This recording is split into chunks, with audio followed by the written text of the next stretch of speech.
और मैं आपको एक अपना एक बहुत ही एम्बैरेसिंग एक्सपीरियंस बताता हूँ लाइफ का, जो अगर पहले वाला संदीप होता, मतलब कि वो स्कूल वाला संदीप, तो वो बैठ करके रोता, चीखता, चिल्लाता।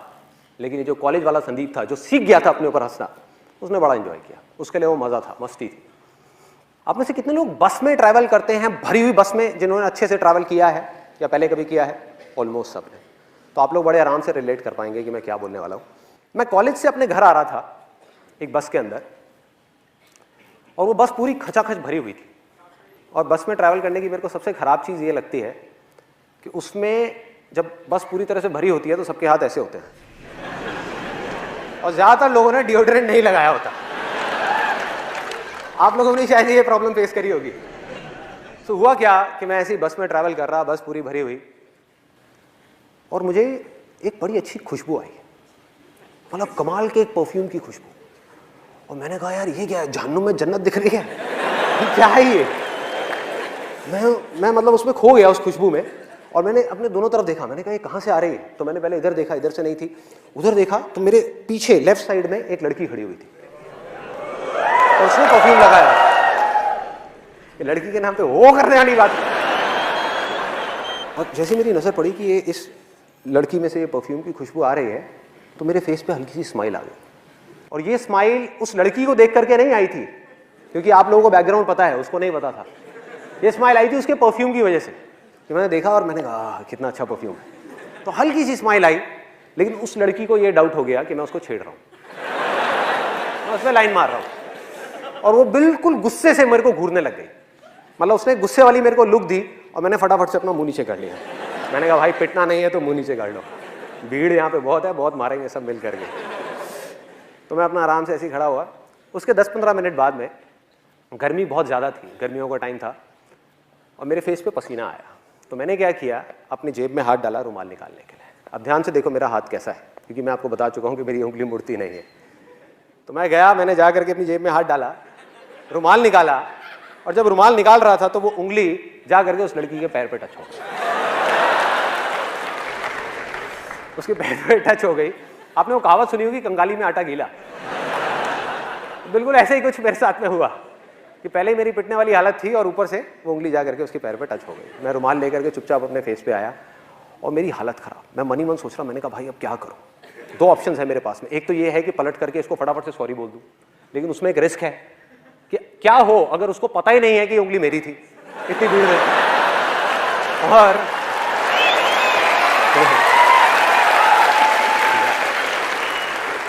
और मैंने बोला तो जबरदस्ती पिटने वाला सीन क्रिएट हो जाएगा। वो कहेगी अच्छा मेरे को उंगली मारी, तूने मारी? तो मैंने कहा भाई, तो मैं दूसरा ऑप्शन मेरे पास में ये था कि मैं चुप रहूं, आराम से देखता रहूं, मुंह नीचे करके ऐसे रिएक्ट करूं जैसे कुछ हुआ ही नहीं है। तो मैं सोच ही रहा था इन दोनों ऑप्शंस में से मैं कौन सा चूज करूं। इतनी देर में मेरे यहाँ पर राइट साइड में पीछे से किसी का हाथ आया, मतलब तगड़ा, जैसे सनी देओल का हाथ है ना, 2.5 किलो का हाथ, वो आया यहाँ पे, थड़ थड़ थड़ ऐसे करके। ओए, पीछे से आवाज आई, ओए। मैंने पीछे पलट करके देखा, और उस लड़की के साथ में एक लड़का खड़ा हुआ था, बॉडी बिल्डर टाइप का। अभी मुझे याद है, उसने ब्लड रेड कलर की टाइट फिट टी शर्ट पहनी हुई थी, और उसके जो डोले थे, मतलब कि उसकी बाइसेप्स, वो ऑलमोस्ट उस टी शर्ट को फाड़ने वाली थी। इतना तगड़ा बंदा वहाँ पे पीछे खड़ा हुआ था। उसकी हाइट होगी करीबन 6-6.25 फीट। तो मैंने उसको पलट करके देखा, और पलटते ही अब मेरे को समझ ही नहीं आया मैं क्या बोलूँ। अब बहुत देर हो चुकी थी, अब सॉरी बोलने वाली स्टेज जा चुकी थी। मैंने कहा हाँ जी। बस मेरा ये बोलने की देर थी, लड़की का गुस्सा और बढ़ गया।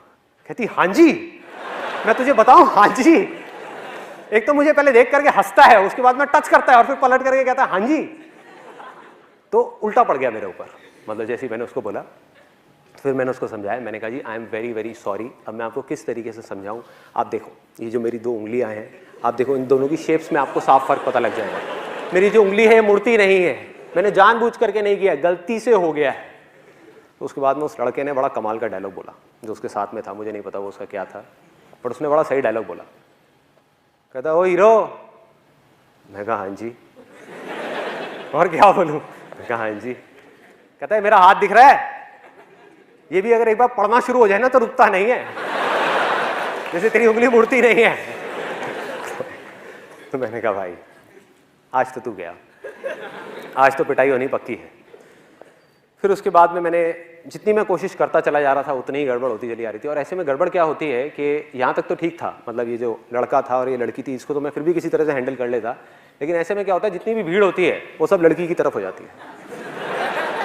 उनको ये लगता है कि सारे लड़के ही बुरे हैं और कोई समझने को तैयार नहीं, मतलब किसी को पता ही नहीं कि हुआ क्या है। और वहां पर पीछे एक मूंछों वाले अंकल खड़े थे, वो बोलते कहते, ओए शर्म नहीं आती तेरे को, तू लड़की को छेड़ता है, भरी बस में लड़की को छेड़ रहा है। मैं पलटा, मैंने उनके हाथ जोड़े, मैं कहा अंकल जी आज तक मैंने अपनी गर्लफ्रेंड को नहीं छेड़ा, मैं इनकी गर्लफ्रेंड को क्या छेड़ा।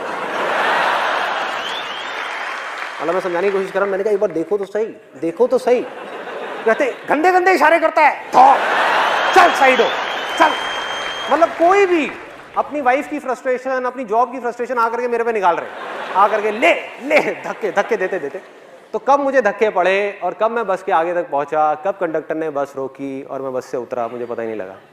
सब कुछ अपने आप हो गया, धक्के खाते खाते खाते खाते बीच रास्ते में मुझे बस से निकाल दिया। इनफैक्ट मेरा जो कॉलेज का बैग था वो भी बस में रह गया। और मैं उतरा, और उतर करके अगर वो पहले वाला संदीप होता, वो स्कूल टाइम वाला, तो वो क्या करता, वो रोता, वो जा करके उस भगवान को बोलता, हे भगवान तूने मेरे साथ में क्या किया, मेरी तो कोई गलती भी नहीं थी, ऐसे पिट गया, ऐसे मेरे कपड़े फट गए, ऐसे ये सब हो गया, यही करता। और दूसरी चीज क्या करता, इस एक्सपीरियंस को, ये जो हुआ मेरे साथ में, इसको एक भयानक सपना समझ करके भूलने की कोशिश करता, ये भूल जाओ। और मजे की बात पता है क्या है, आप जितना भी किसी चीज को भूलने की कोशिश करते हो वो चीज उतनी ही याद आती है। हुआ आप लोगों के साथ ऐसा? जितनी कोशिश करता वो अंदर ही अंदर मेरे रह जाता, मतलब बाहर नहीं आ पाता कभी भी। लेकिन ये था पहले वाला संदीप, मतलब कि वो स्कूल वाला संदीप जो अपने कॉलेज के फ्रेंड से नहीं मिला था, लेकिन वो मर चुका था। अब था ये कॉलेज वाला संदीप। मैंने क्या किया, वहाँ से उतरा, मैंने कहा यार बैग तो अंदर रह गया है, लेकिन दोबारा पिटने की मेरी हिम्मत नहीं थी। तो मैंने कहा दोबारा जाना तो बस के अंदर ठीक नहीं है। तो साइड में आया, वहाँ पर आ करके एक पानी की रेडी वाला खड़ा हुआ था, गर्मियों के अंदर वहाँ पे पानी की रेडी वाले खड़े होते हैं, उससे बढ़िया सा नींबू पानी बनवाया, नींबू पानी बनवा करके रोड के साइड में बैठा और हंसने लगा, अपने ऊपर ही हंसने लगा, मतलब अकेले में खुद का मजाक उड़ा रहा था। और बार बार सोच रहा, मैंने कहा यार मैंने सॉरी क्यों नहीं बोला। और अपने घर गया, वहाँ जा करके अपनी सिस्टर को एक किस्सा सुनाया। मैं कहा देख भाई मेरे साथ में ऐसी ऐसी चीज़ें हुई हैं। सिस्टर भी बहुत हंसी, कहती भैया तू तो बिल्कुल ही बेवकूफ़ है, बिल्कुल ही पागल है, ये क्या ज़रूरत थी ये सब करने की। मैंने कहा मैंने किया थोड़े, वैसे ही हो गया, मैं क्या करूँ। उसके बाद मैं अपने उन स्कूल फ्रेंड्स के पास में गया, वही जो मेरा बहुत मजाक उड़ाते थे, उनके पास में गया, उनको भी जा करके अपना पूरा किस्सा सुना दिया। और वो भी बहुत हंसे, कहते हमने सही नाम रखा था तेरा, उंगली देख उंगली करी दी ना तूने। कहते तू बाज नहीं आया, पंगे ले ही लिए ना। मैंने कहा हाँ यार क्या करूं, मैं ऐसा ही हूं। तो अब फर्क क्या था, क्योंकि मैं खुद पे हंसना सीख चुका था, उस समय नहीं आता था। तो अब वो लोग जैसे ही मेरा मजाक उड़ाते, पहले वो मुझे एक बोलते मैं उनको दो बोलता, अब वो मुझे एक बोलते मैं खुद के बारे में एक चीज और ऐड कर देता। वो कहते हैं हाँ वे उंगली, मैंने कहा हाँ यार तुम सही कह रहे हो, सही नाम रखा है तुमने मेरा, मैं हूं ही बेवकूफ, मैं हूं ही पागल। तो ये करते करते हुआ क्या, मजे की बात मेरे को अभी भी याद है, उनमें से एक लड़का जो मेरा सबसे ज्यादा मजाक उड़ाता था स्कूल टाइम में, उसने बोला, जब ऐसे ही कुछ देर तक ये चलता रहा, तो उसने बोला, कहता भाई संदीप तू बिल्कुल बदल गया है, तू तो बिल्कुल ही बदल गया है। और उसकी जो टोन थी ना बोलने की, वो खुशी वाली टोन नहीं थी। He was in a state of shock. वो सदमे में था कि भाई ये हुआ क्या इस लड़के को, वो सदमे में था। क्यों? क्योंकि उसकी पावर उसके हाथ से चली गई थी। सोचो किसी के हाथ में बहुत ज्यादा पावर हो और वो एकदम से चली जाए रातों रात, तो क्या होगा, वो कैसे रिएक्ट करेगा, वो शॉक में आ जाएगा ना, कहेगा भाई ये क्या हुआ है, ये हो क्या रहा है। क्योंकि उसकी पावर थी क्या, उसकी पावर थी मेरा गुस्सा। मुझे गुस्सा आता था और वो मुझे गुस्सा दिलाता था। मैं चिढ़ता था, वो मुझे चिढ़ाता था। मैंने चिढ़ना बंद कर दिया, अब वो किसको चिढ़ाएगा। सोचो, उसकी पावर गायब, उसके जोक्स फेल, पूरी तरह से फेल। मतलब वो कुछ भी कोशिश करता हो फेल, किसी को हंसी नहीं आती। उसके बाद में जो मैं अपने बारे में बोलता हूं उसमें ज्यादा हंसी आती।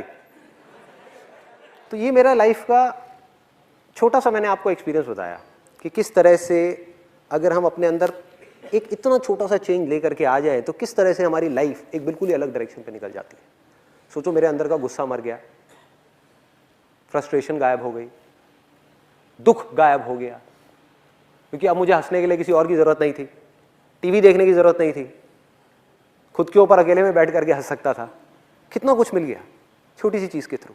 और आपने भी शायद ये चीज नोट करी होगी कि जब मैं स्टेज पर होता हूं या वैसे भी रियल लाइफ में भी, कि किसी भी तरह का कोई भी जोक क्रैक करने में चाहे कितने भी लोग बैठे हो, चाहे 10 लोग बैठे हो, चाहे 10,000 लोग बैठे हो, मुझे 1% भी दिक्कत नहीं होती।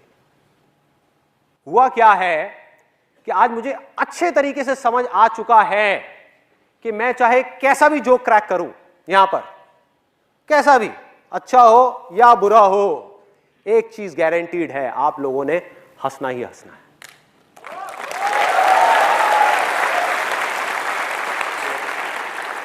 हंसना ही हंसना है, गारंटीड हंसना है। और ये मेरा कोई ओवर कॉन्फिडेंस नहीं है जो किसी इमेजिनेशन के ऊपर बेस्ड है, ये मेरा कॉन्फिडेंस है जो रियलिटी के ऊपर बेस्ड है।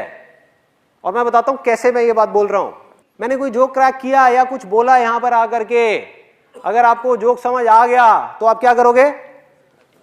हंसोगे, उस जोक के ऊपर ठाके मार मार के हंसोगे, खुल के हंसोगे। और अगर वो जोक समझ नहीं आया तो क्या होगा?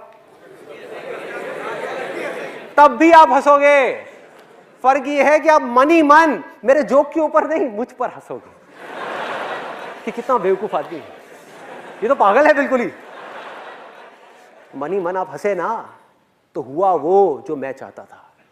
मेरा मकसद क्या था? मेरा मकसद क्या था? ये नहीं था कि आप मेरे जोक के ऊपर हंसो, ये था कि आपकी जिंदगी में थोड़ी सी खुशी आ जाए, बस। अब इससे क्या फर्क पड़ता है कि आप मेरे जोक के ऊपर हंसो या मुझ पर हंसो? क्या फर्क पड़ता है? हाँ, या मेरी बेवकूफियों पे हंसो, या मेरे फेलियर्स पे हंसो, या मेरी वीकनेसेस पे हंसो।